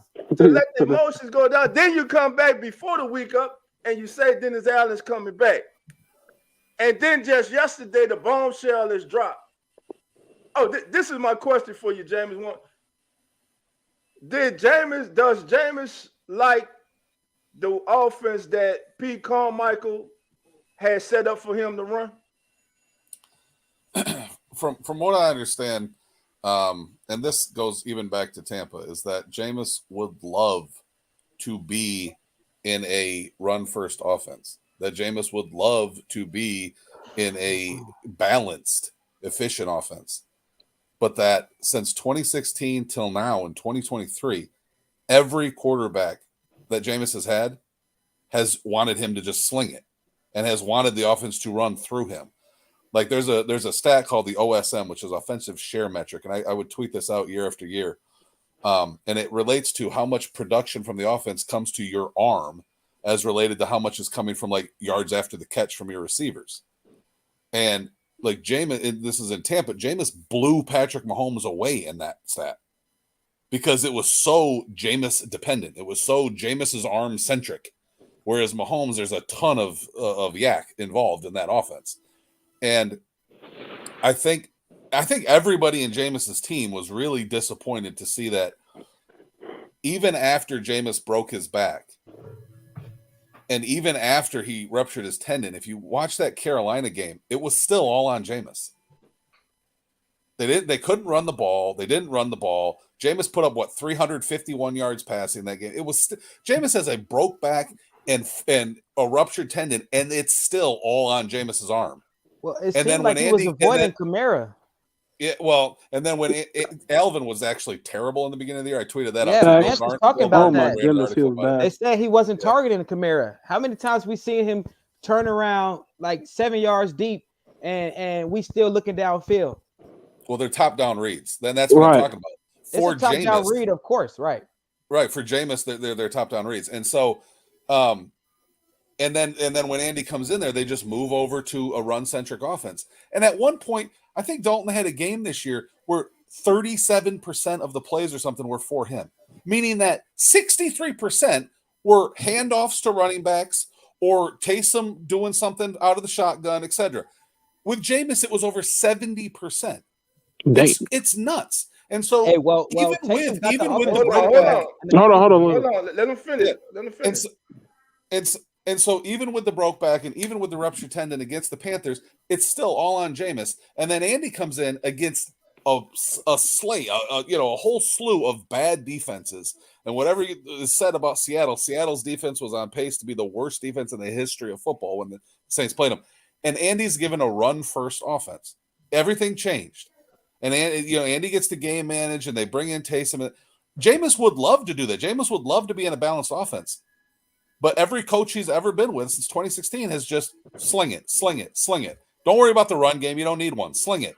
And it's kind of ridiculous. Like, why do you think that is? I think Jameis, if it happens next year, right, and he's got Olave and Shaheed on the outside, Jawan down the seam, and they do use Taysom. Like, Taysom and Jameis has never been used very well together. Part of that is they used Taysom it was in banged Atlanta. up when Jameis wasn't.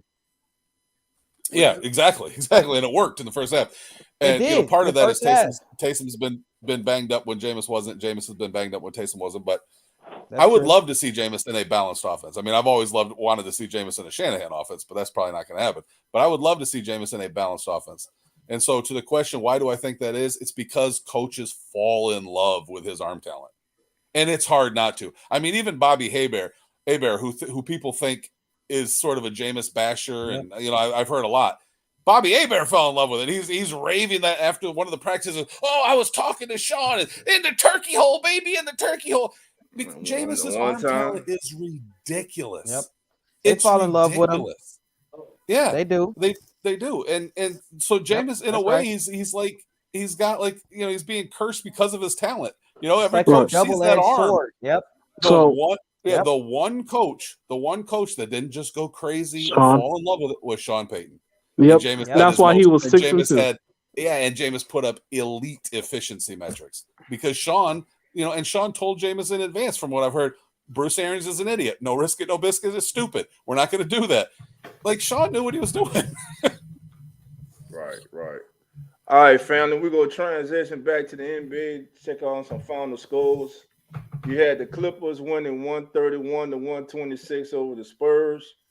The Mavericks defeat the Heat 115-90. The Warriors defeat the Cavaliers 120-114. Right now in the full period, it's Brooklyn 96, Utah 92. In the second period, it's Memphis 43, the Lakers 42. Also in the second, OKC 58 and the Sacramento Kings 52. Taking a look at the standings in the Eastern Conference, the Boston Celtics, who own the best record in the NBA, are first in the East with 34-12 record, followed by the Milwaukee Bucks 29-16. Philly is third, 29-16. Brooklyn coming in number 4 at 27-17.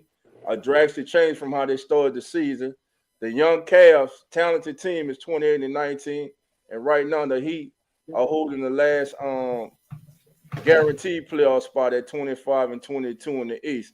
So, James, one-on-one, NBA wise, who are your right now? Who are your top 4 teams for the East? For the top 4 teams for the conference finals in both conferences right now.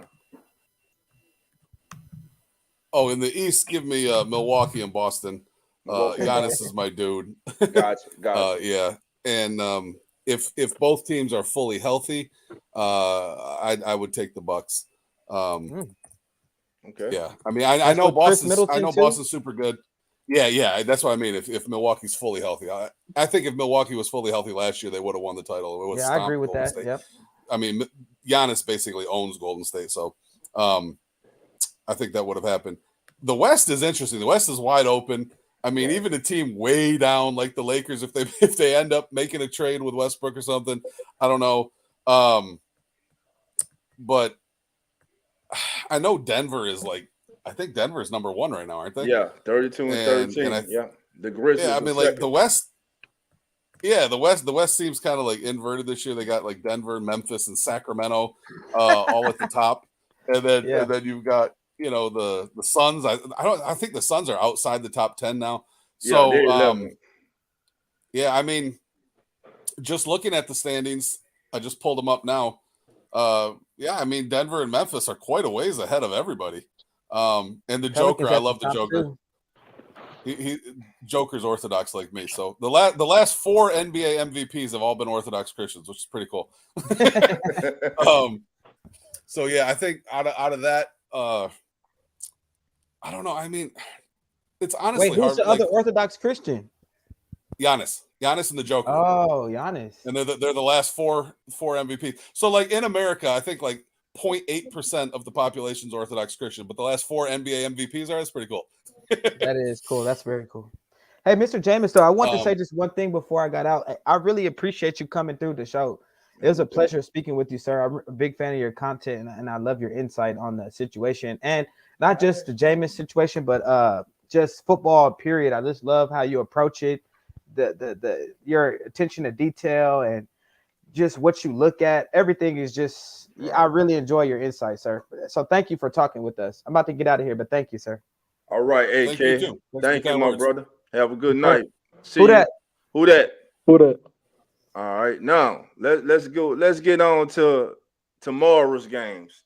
This weekend's game. Let's talk some football. No, we really talking. Talk the real sport, man. All right, Jameis. So let's get first game up. Does Jacksonville have a chance to go in to Arrowhead and defeat the Chiefs, in your opinion? I don't see it. I mean, I would love it. Like Trevor Lawrence that's my guy. I've been following him since high school. Love that kid. I'd love to see it. And I say that as somebody that's actually even heavily invested in Patrick Mahomes sports cards. But like I believe in Mahomes. But I've always called him a silver spoon quarterback. I think he's a media darling that's always gotten a little bit more credit than he deserves. But he's magnificent. He's fantastic. And I think Kansas City wins. I think Mahomes, outplays. I think Mahomes outplays Lawrence. I think Kansas City stomps him. But if Jacksonville does it, I'll be thrilled. It'll be cool. All right. And offensively ranking, the Chiefs have the number 1 ranked offense. The Jaguars have the number 9 ranked offense. The Chiefs will go into the game with the 12th ranked defense. The Jags 24 in passing, the number 1 passing offense. Of course, it's the Chiefs. But the number 10 passing offense is the young Jags, and the Jags have the better rushing game. I think it could come down to turnovers, and if the Jags are able to run the ball and use play action pass and keep Mahomes and that offense on the sideline, I'm calling it. I think the Jags can pull an upset tomorrow. I think the Jags can do it, man. Me too. They're a well-coached team. They don't have anything to lose. Ain't gonna be no fear. Nobody expects them to win or to have a chance. So they go out there and they go leave it all on the field.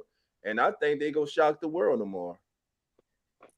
I think that'd be so cool. I agree with you. And Trevor still has not lost on a Saturday. So that'd be so cool. Yeah, that's the thing. He's undefeated on Saturdays. 37-0. All right. On Saturday. David says Jacksonville has a chance, but it won't happen. I got you. Miss Barbara says San Francisco, please beat Dallas. Boro, No, I love you, but that ain't happening. but that ain't happening. Thank you. Yeah, you can let that go. Mhm. All right, let's see. Well, so the second game, let's see what the second Wait, game. Dolph. Yes, sir. I agree with you, man. I think if the Jags can keep a balanced offense, always have them guessing, don't let them guess your rhythm, they Hmm. can beat them. But they have to start out efficient and have to end the game efficient. Right. That's the only problem I see. That's the only part. Okay. Now here's the game where I'm confident with this Giants. because they're divisional rivals. I think the Giants beat the Eagles. Facts. I get that a 75% chance the Giants going in there and beating Philly. James, what's your thought on that? And Coach, what's your thoughts? Wow. Wow. I'd like to hear your reasoning. Why? Division rivals. I think the first time the times they played this year, I just think the Giants, because they're familiar with them, I think they're playing good football right now. And we know every year during the playoff, one team, as Coach said last night, one team gets hot. And in history, the team that normally does that is the Giants. And they normally, when they get hot, then they're a wild card team. So I'm going back with history. Sometimes they have advantage. They were a wild card team. No one expected anything from them. They came in, they got hot, and they rolled through the playoff. They're not afraid of the Eagles. They know what they have to do against them. They both know each other. I think it's going to come down to the quarterbacks who play better. And I don't believe I'm saying. I think Daniel Jones is going to outperform Jalen Hurts come tomorrow, because I don't think Jalen Hurts is fully healthy. I think it's the playoffs and he's just going out there gutting it out for the team. So that'll be my reason. I kind of got. Go ahead. Oh, I was just gonna say I kind of agree. I think, to be honest, even if Jalen was 100% healthy, I think since it will be a tight game, Jalen Hurts isn't really a great quarterback. I know people are like, oh, he was in the MVP race and this and that, but I feel like he is a You cutting out on God correction. Go ahead, Jameis. I lost Coach. Yeah, I mean, if I had to bet, I'd bet on the Eagles. I mean, they're at home, the better team. They outscored them, I think, 70-38 this year. The last game was interesting, right? Because like Daniel Jones didn't play, Saquon didn't play, and it wasn't really close. Like I know the finals, I don't remember exactly what the final score was, but it was like 21-17, 20-something like that. But in watching that, Hurts didn't play very well, and the Giants ran all over them. And that was, Daniel Jones didn't play, and Daniel Jones is a threat with his legs, and Saquon didn't play. And the Giants ran all over them, and yet, they didn't really score. I think it was like 16-0 or 17-0, 19-0, something like that. Yeah. Towards the end of the third quarter. So Jalen, that Tampa playoff game sticks in a lot of people's memories where he had a rough game. And so if he's not himself, and I guess I could see the Giants winning, but if I have to bet, I'm definitely betting on the Eagles. I mean, they're at home and they're 14-3. Gotcha. Okay. So let's go to Sunday's game. Sunday's first game. Buffalo and Cincinnati. To me, this is That's the game. That's the game I'm most excited for. I mean, I'm really excited. Oh, sorry. Go ahead. No, go ahead. You got the floor. Oh, do I? Okay. I thought I was talking over you. I think we're on a little bit of a delay. Yeah. Let's see. There it goes. Can you hear me? Can you hear me now? Yeah, I can hear you.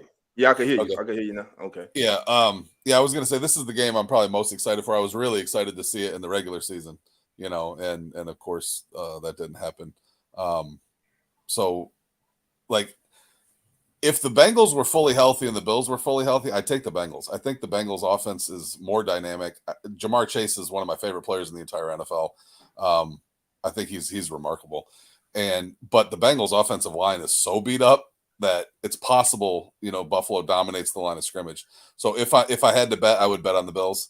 But I'm really interested to see, the quarterbacks. I love high-end quarterback play. I'm really interested to see that. I think Josh is still struggling with an injury, and he's been a little wild, but I love watching him play. Right. So I'll take the Bills, but it won't surprise me if the Bengals win. It's just offensive line's a big deal. I mean, we saw Kansas City and like we saw Mahomes look terrible in that Super Bowl when they couldn't protect him. I mean, he still had Tyreek, he still had Travis Kelce, but he looked terrible because they couldn't keep him upright. And it could be a long day for Burrow. Gotcha. And Christopher say Bengals. They got Jamar Chase, T. Higgins, Tyler Boyd. I picked them. Joe Burrow will get the win.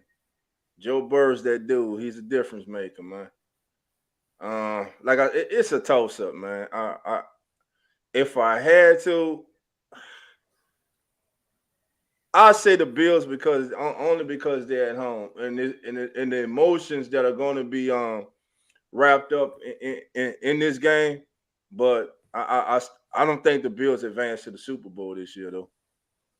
I don't. You got the Chiefs? I got the well, I just picked the Chiefs to get upset by Jacksonville, but oh, you did? Yeah, so I can't. But what's funny is I just picked the Chiefs and Cowboys last night to play in the Super Bowl. So, but I don't know. I just got a feeling about these young Jags, man. I just, first of all, I like that they're young. They don't know any better, and I just think they're well coached. I think they have a very good coach. Yeah, Peterson's awesome. Who's going to have them ready, man. So that's my thoughts on that. And the big game, the game is Barbara's waiting for. The Cowboys and the 49ers. Cowboys all day, baby. Really? Hey, it goes strike midnight on Purdy. Now, this is what I noticed, Jameis, from last week. I noticed that in the pocket, Purdy's completion rating and accuracy goes down. He made all his plays he was outside the pocket. Either Shanahan rolled him out or he was ad-libbing because he was getting pressure all day. Seattle was getting pressure on him all day. They just couldn't bring him down. Michael Parsons will have at least 2.5 to 3 sacks in this game. Cowboys will win. Cowboys will attack. They will attack San Francisco safeties with the tight ends. Cowboys have 3 good tight ends: Schultz, Ferguson, and I forgot the other young man. That's the weak link of the 49ers team. I believe the 49ers are going to try to come out. They're going to try to take away Tony Pollard. And I think they're going to try to take away Schultz, the tight end. So that's going to leave T.Y. Hilton and CD to eat all day. But the corners for the 49ers, they're okay. And I think the Cowboys O-line will give Dak time, and the Cowboys will win this game. I'm going to say 27-19. That's interesting. I think the Niners smack them personally. I think the way the NFL set the schedule up, I think they want the Niners to win. Like, I'm not saying I actually was talking with somebody recently that was telling me the NFL was like the WWE, and I was like, dude, come on.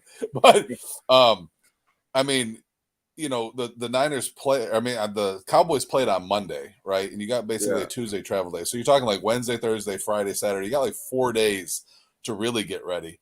Whereas the Niners played on Saturday and they were at home. So you're talking Sunday, Monday, Tuesday, Wednesday, Thursday, Friday, Saturday. You got 7 days. It's like 3 extra days. Yeah, that's Some crazy. people have been saying 2, but it's really like 3 extra days. So I think that will play into it. I think they'll have more energy. I actually like McCarthy as a coach. I know people have been down on them for years, and I think it's because everybody recognized, what a talent Rodgers was. It's funny. It's always been funny to me, the difference, how people look at Sean Payton and Mike McCarthy, because when you look at their resumes, they're almost identical. Exactly. Win percentage, playoff, all of it. In fact, McCarthy, some people would say McCarthy has a better resume. And I don't want to slight Drew here, but I think the reason that people praise Peyton to the extent they do and rip McCarthy to the extent they do is because all those people recognize Aaron Rodgers was a much greater talent than Drew Brees. And I know Saints fans will get mad at me about that. I'm probably gonna get DMs, but I'm serious. Like, they've got the two coaches basically have the same resume, and yet McCarthy has been just flamed as a bum for years, and Peyton's held up like a god. And why is that? It's because people look at Aaron Rodgers totally different than they look at Brees. Fair or not, I just think that's the way it is. Right. That because said, Brees is better. that said, give me Kyle Shanahan any day of the week over McCarthy.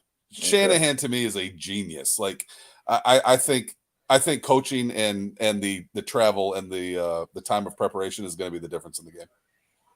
Okay. Let me ask you this while we talking about coaches right quick. Why, when people talk about the top coaches in the league and probably one of the top coaches of all time, why is Mike Tomlin left out? Oh, I know. I love Tomlin, and I was sort of kind of hoping. I don't know. I don't want to say I was hoping, but it would have intrigued me. It would have made me happy to see Jameis sign with the Steelers last year. I don't think the Steelers. I think the Steelers knew Jameis wasn't leaving, right? And they jumped on Trubisky quick, and then of course they just benched him, to move to Pickett pretty fast. But I love Tomlin. I think he's a magnificent coach. And he's got a lot of haters. It's ridiculous. The dude's never had a losing season. Never. Like, he had one of the worst quarterbacks in the entire NFL this year in Pickett, and the other guy that was starting was one of the worst in Trubisky, and he still didn't have a losing record. Started 2-6, and it started 2-6. That's an incredible coach. I think he's one of the best to ever do it. I think he's a Hall of Famer. I mean, he's been to 2 Super Bowls or 1? I think he's been to 2 Super Bowls, if I'm not mistaken. I know he's won 1, and I just think he's greatly unappreciated and undervalued. I think he's one of the best coaches in the National Football League today, and will go down as one of the best ever to coach. And like I said, his resume is better than Sean Payton's, and the man never had a losing season. That's amazing to me. Never. Yeah. And when transferring from a Hall of Fame quarterback, you lose your Hall of Fame quarterback in Big Ben, and you bring in Trubisky and Pickett, you start off 2-6, and what they finish 7-2, and the man wins 9 games. I just think the man's a hell of a coach. Yeah, and then you look at that too. The division they were in. They're in a division with 2 playoff teams. And they still didn't have a losing record with 2 of the worst quarterbacks in the NFL. And then you got the Saints. They're in the worst division in all of football, and they went 7-10. Like, come on. Don't remind us. And they're bringing them back, both of them. So enough for that. They're killing me. So who you got? You think the 49ers go get it done? Yeah. I think preparation time and Shanahan gets it done. Do you think it'll be close? I mean, Purdy, it's a fun run, but to me, it's pretty much all Shanahan. Gotcha. So let me ask you this: if Purdy plays good Sunday and in the NFC Championship game and goes on and they win the Super Bowl, do the 49ers move on, put Trey Lance on the trade block? It's possible. The thing with that, I would say no. And the reason being, they invested so much into him, and I don't think he's worth much at all on the trade market. Like, nobody's ever seen him do anything. And when he did play, he didn't look very good. Like, I mean, what are you really going to get for him? And on top of that, he's on a really cheap rookie deal. Purdy's on a really cheap rookie deal. Like, you can easily keep the 2 of those dudes together. There's no reason you have to move one. So Garoppolo's the odd man out. Yeah, I think he'd be gone. I think Tom Brady's going to do his best to try to get in there, but I think Shanahan probably says thanks, but no thanks.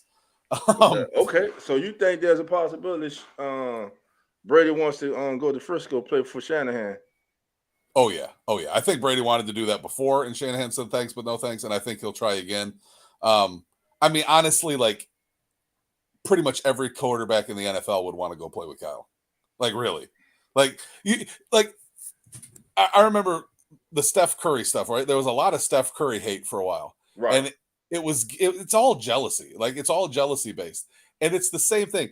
Like players in the NFL and other quarterbacks, I can just imagine if you put every quarterback in a room together, right? Except San Francisco 49ers quarterbacks, every single one of them would just be furious at the success that Garoppolo had, the success Purdy had, and they'd all be like, those guys suck compared to us. If we could get to Frisco, we dominate. Like everybody wants to be with Kyle. So I think Tom would love that because I actually think, Tom could just go there and win a Super Bowl next year. Like they're that special. How about Jameis? I would love to see Jameis with Kyle. And that's dangerous. In 2015, the Bucs were coming off a 2-win season. They had the number 1 pick in the draft, and Kyle Shanahan was a free agent coach. And Kyle Shanahan had a history of being in Tampa before. They could have drafted Jameis number 1 and paired him with Kyle. And had that happened, I think Jameis would be sitting where Mahomes is, honestly. Like, I think that would have been amazing. But they stuck with Lovie Smith, and I like Lovie. But, they stuck with Lovie Smith, the defensive-minded head coach, and then 1 year off, they moved off him and went to Dirk Cutter. And that's just what happens sometimes. Brock Purdy was drafted into the perfect situation for him, right? He went to a loaded team with a genius head coach, and that's what happens sometimes. Tom Brady was drafted into a perfect situation for him, Gotcha. Now, let's go to boxing, and I got you. Let's talk about your heavyweights. So we got a ranking right here. I want your opinion on this list. I'll just go with the top 5, the ones we know. What's your thought on Luis Ortiz?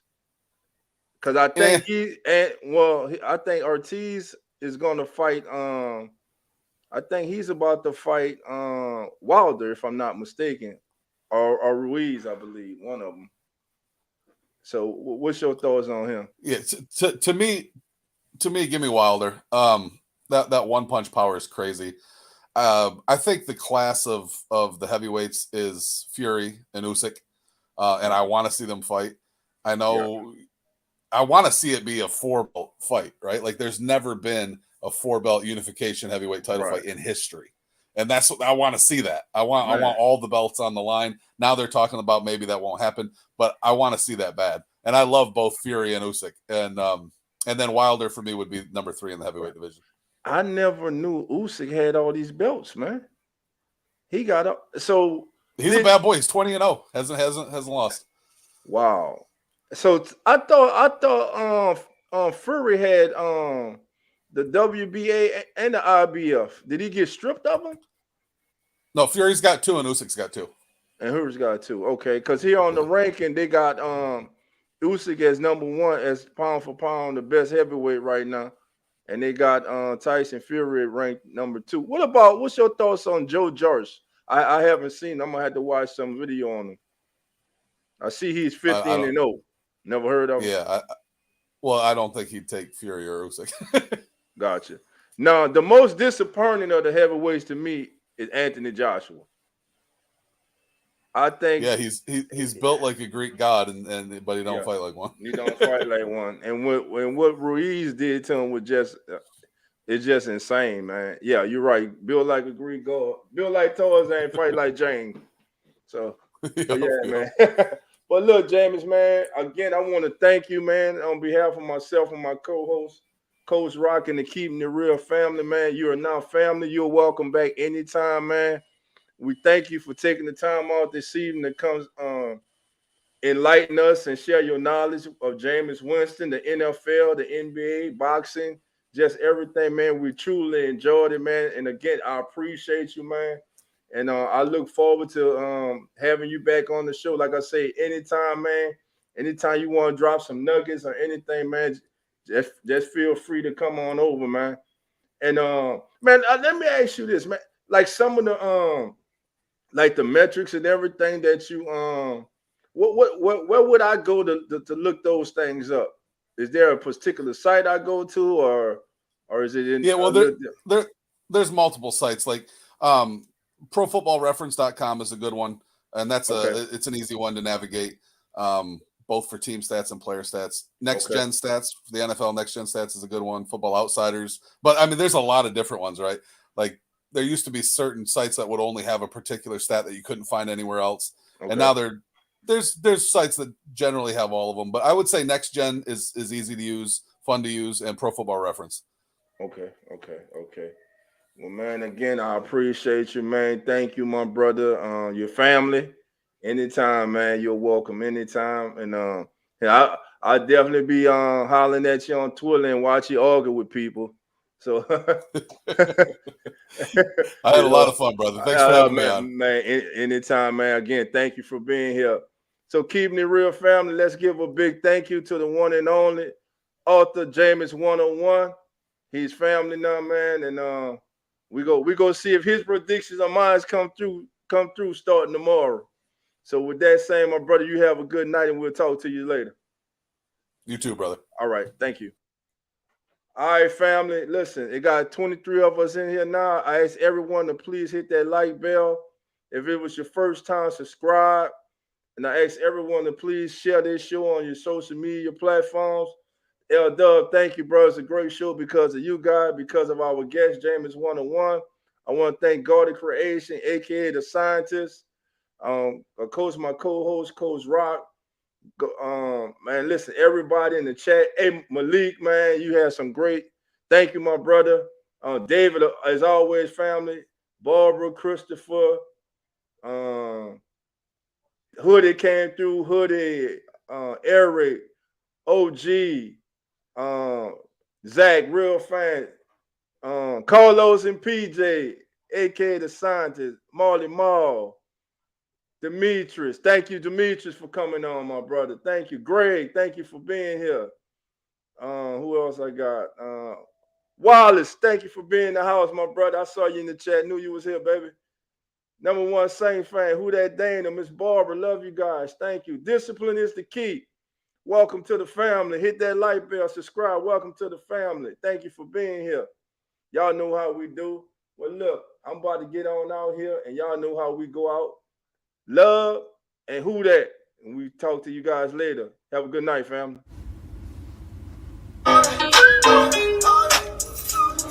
Keeping it real, who that sports pod, legendary Coach Rock, Dog 17. Let's rock. Who that? Boss kick, black and gold. Let's go. First and goal from the one. Best believe we go punch. Punching in, get them punch. With them Saints, watch us march. Down the field, down your throat. Keeping it real, who that sports. Breaking news, interviews. Open lines just for you. Call in, join in. Pale Nation, just win. B.I., Mount Zion, Coach Green, oh my. CJ, JV, Trick or Trade, Jose. Keep it real, baby.